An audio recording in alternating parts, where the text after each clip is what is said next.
Facebook, TikTok. Tunapoelekea uchaguzi wa mwaka huu 2025, ninaomba Watanzania, kwa sababu ni nchi ya amani, naomba kila Mtanzania awe mlinzi wa mwenzie. Sisi Watanzania ni walinzi wa nchi yetu, ni walinzi wa mipaka ya nchi yetu. Tusikubali kuyumbishwa kabisa. Tusikubali kuyumbishwa, iwe na mwanasiasa yoyote anaibuka, iwe na mtu yoyote wa aina yoyote. Tusikubali kuyumbishwa. Tushikamane kama ambavyo tulikuwa tunashikamana. Tusikubali. Kuna maneno yanaendelea mtandaoni. Niwaombe ndugu zangu, nawaomba. Kuna maneno yanaendelea mtandaoni. Tuyapuuze. Maneno yanamchafua rais wetu Samia Suluhu Hassan. Anafanya mengi. Atufanyie nini ndo tuelewe jamani.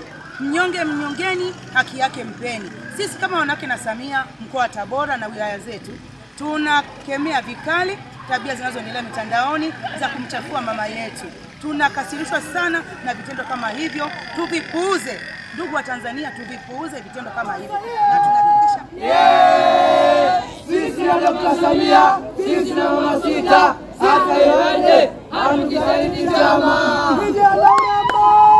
Tumbaku ni mkombozi, tulime zaidi, dola iongezeke.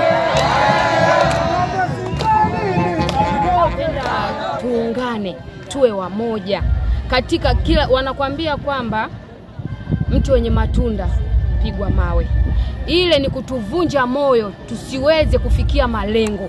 Sasa sisi kama wanawake, na ndio maana tunaweza kutengeneza taasisi za wanawake na Samia. Hii yote kuweza kuwaelewesha wanawake wenzetu, kuweza kuwaelewesha wenzetu waume zetu huko majumbani kwamba ni kitu gani kinaendelea. Asitokee mtu yoyote na kuweza kuwavunja moyo kwamba sisi hapa tusifanye maendeleo kupitia mama yetu Daktari Mheshimiwa Samia Suluhu Hassan.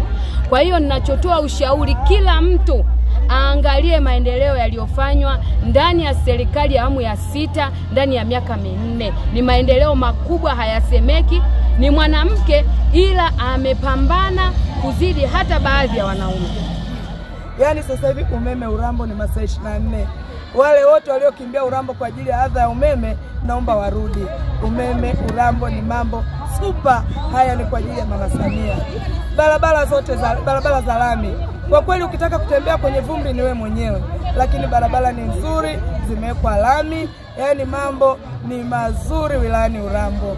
Haya ni mambo mazuri ya Mama Samia.